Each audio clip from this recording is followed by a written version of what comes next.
बाबा देवाधिदेव महादेव की परम कृपा से, उनकी उदारता से, उनकी करुणा से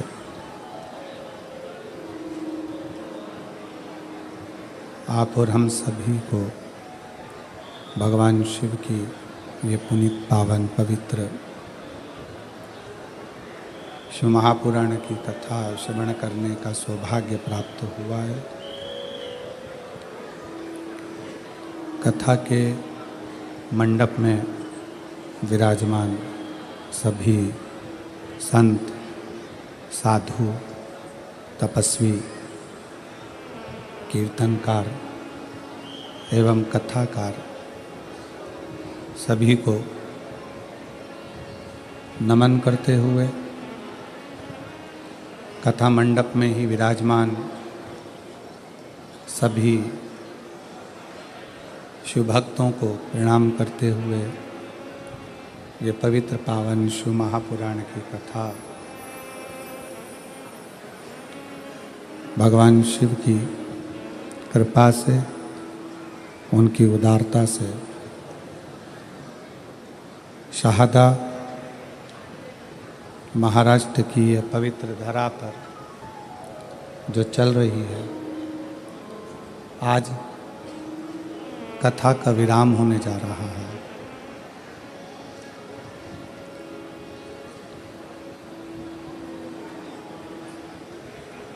कथा के मुख्य आयोजन में शिव महापुराण कथा आयोजन समिति शाहदा तलोदा,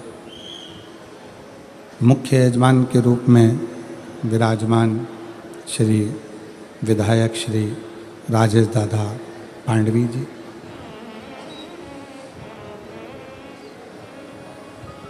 एक बार श्री राजेश दादा पांडवी जी के लिए जोरदार ताली बजाकर स्वागत, वंदन, अभिनंदन। जिन्होंने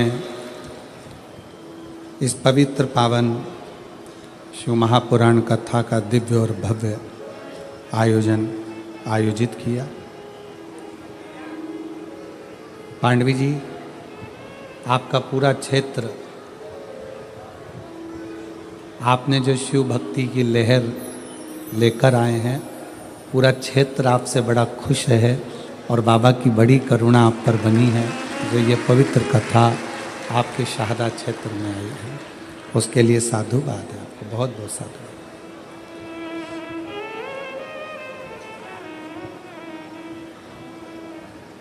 और तेरी कृपा बिना नहीं ले एक भी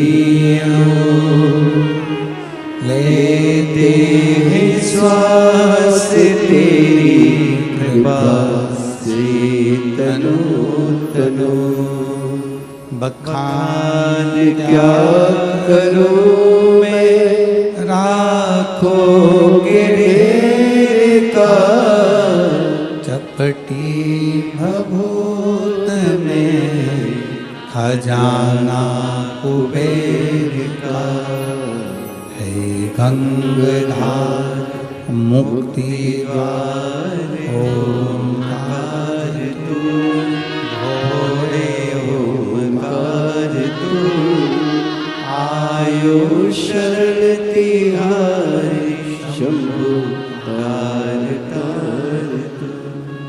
शिव कथा कहती है,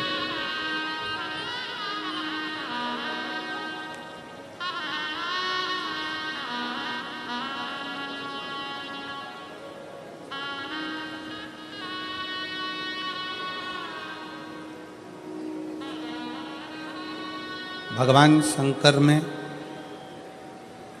और माँ आद्य शक्ति में कोई भेद नहीं। शिव और शक्ति ये दोनों एक हैं।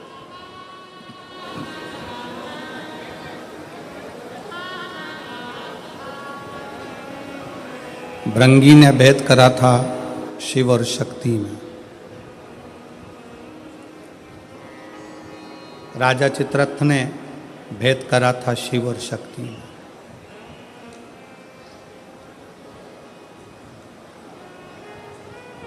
इन दोनों में कोई भेद नहीं। शंकर और माँ दुर्गा भवानी, माँ आद्य शक्ति, माँ तुलजा माई, सब एक।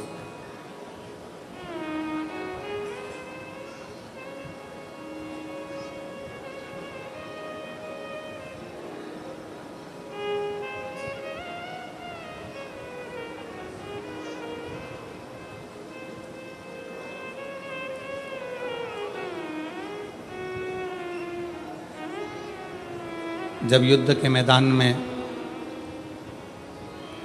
छत्रपति वीर शिवाजी महाराज,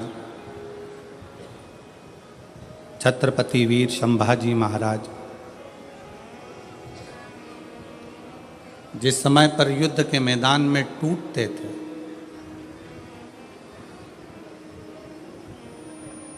तो एक शब्द की गर्जना उस युद्ध के मैदान में होती थी, जय भवानी।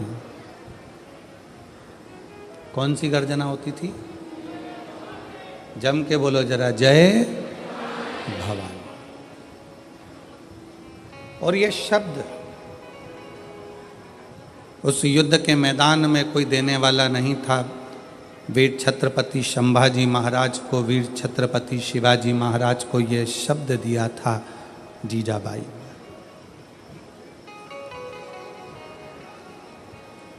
और जीजाबाई को ये शब्द किसने दिया था? शायद भारत की भूमि की वो माँ जिन्होंने छत्रपति वीर शिवाजी को जन्म दिया, वो जीजाबाई कोई साधारण सी स्त्री नहीं थी। वो शिव की ऐसी उपासक थी, ऐसी उपासक थी कि माँ गौरी शंकर, भगवान शिव और जगदम्बा जीजाबाई के सामने आशीर्वाद देने के लिए स्वतः पधार जाते थे। स्वतः।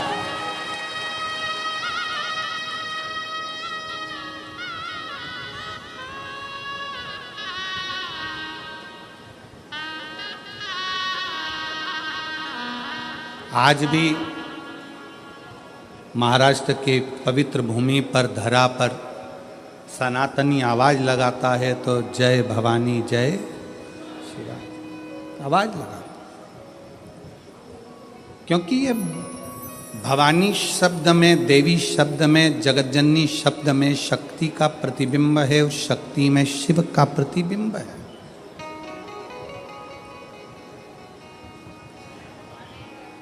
शिव और शक्ति का दोनों का प्रतिबिंब है, दोनों। मेरी जीजियों, नवरात्रे चाहे चैत्र के आए, नवरात्रे चाहे सर्दियाँ आए, चाहे गुप्त दो नवरात्रे आए, उसमें शंकर भगवान की जितनी जितनी आराधना करोगे उतनी उतनी जगत जननी जगदम्बा दुर्गा प्रसन्न होती चली जाती है और वर देती चली जाती है, उतनी प्रसन्न।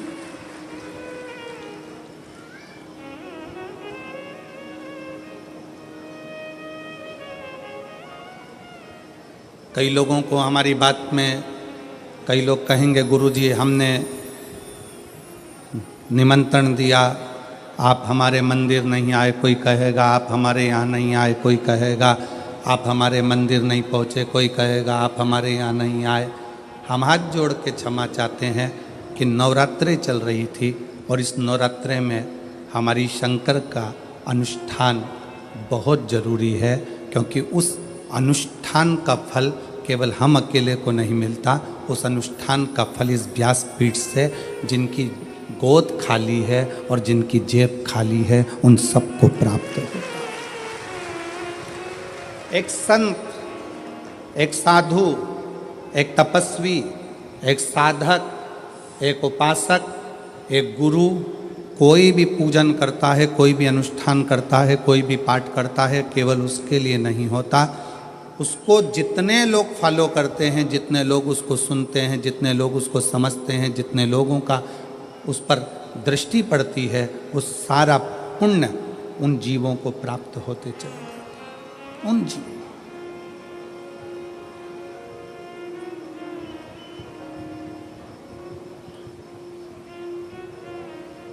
यहाँ पर बुजुर्ग बुजुर्ग माताएं बैठी होंगी और वो बैठी हुई माता कहती होंगी जब घर में बड़ा अनुष्ठान होता है तो कहीं जाया नहीं जाता है, बुजुर्ग माताएं जानती हैं।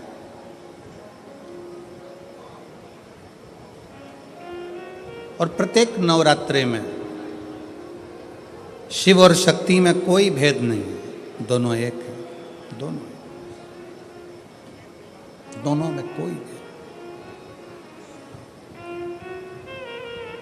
वो जैसे संत तुकाराम जी ने कहा था, राम कहो चाहे कृष्ण कहो, दोनों में कोई भेद नहीं है।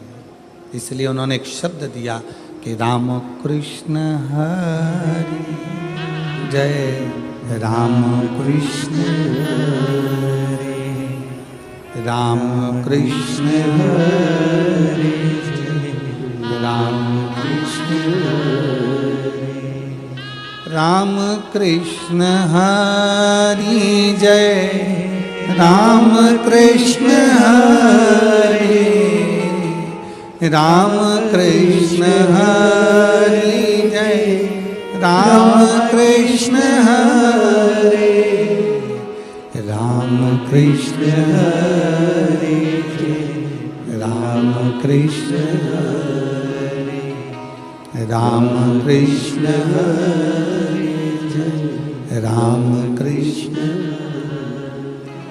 पावन पावन नाम राम कृष्ण हरि, पावन पावन नाम राम कृष्ण हरि, राम कृष्ण हरि जय, राम कृष्ण हरि, राम कृष्ण हरि जय, राम कृष्ण हरि। शिव में शक्ति में कोई अंतर नहीं, राम में कृष्ण में कोई अंतर नहीं है, शिव में नारायण में कोई अंतर नहीं है, ब्रह्मा विष्णु और महेश में कोई अंतर नहीं है। यह हमारी दृष्टि का भेद है, दृष्टि का। बेसन के लड्डू बना लो, चाहे बेसन की चक्की बना लो, चाहे बेसन की नुक्ती बना लो, उसमें दो चीज़ें बहुत ज़रूरी है। एक घी, जम के बोलो घी, दूसरा बेसन, तीसरा शक्कर। बेसन के लड्डू बनाओगे तो भी उसमें घी की ज़रूरत पड़ेगी, बेसन की ज़रूरत पड़ेगी, शक्कर की ज़रूरत पड़ेगी। बेसन की नुक्ती बनाओगे बूंदी, उसमें भी घी की ज़रूरत पड़ेगी, बेसन की ज़रूरत पड़ेगी, शक्कर की ज़रूरत पड़ेगी। बेसन चक्की बनाओगे उसमें भी घी की ज़रूरत पड़ेगी, शक्कर की ज़रूरत पड़ेगी, बेसन की ज़रूरत पड़ेगी। उसी तरह अपने जीवन को सफल बनाओगे तो उसमें ब्रह्मा की भी ज़रूरत पड़ेगी, विष्णु की भी ज़रूरत पड़ेगी और शिव की भी ज़रूरत पड़ेगी। ये जीवन का सार तत्व है।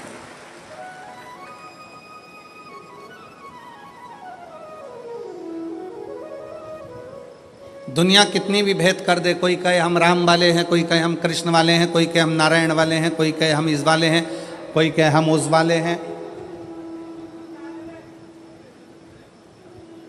आपको भेद नहीं करना।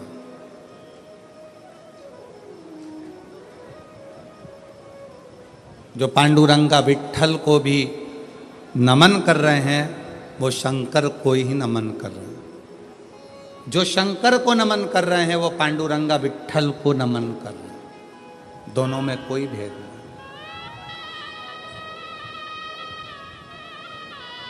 आपकी दृष्टि पवित्र रखो, तुझ में रब दिखता है यारा में, हर एक में राम कृष्ण शिव हरि नजर आए, इससे बढ़कर सुख और क्या हो, क्या हो सकता।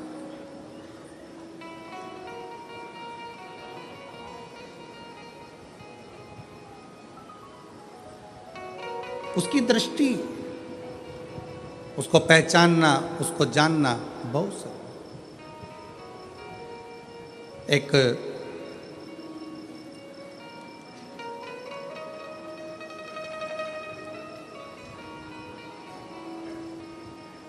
चित्ररथ नाम का एक राजा, भगवान शंकर और माँ जगत जननी आद्य शक्ति दुर्गा में भेद कर देता।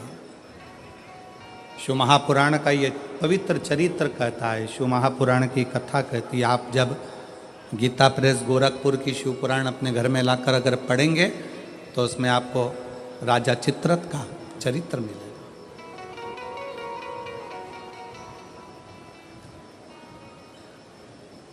चित्ररथ का चरित्र जब आप दर्शन करेंगे तो राजा चित्ररथ ने शंकर पार्वती जी के सामने जाकर माँ आदिशक्ति को शिव जी के नजदीक में उनके गोदी में बैठे हुए देखा।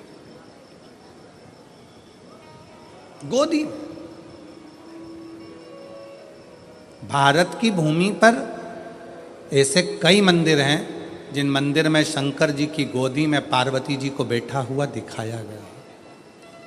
आप लोगों ने ऐसी मूर्ति का दर्शन कहीं ना कहीं करा ही होगा, आपके स्मरण में हो।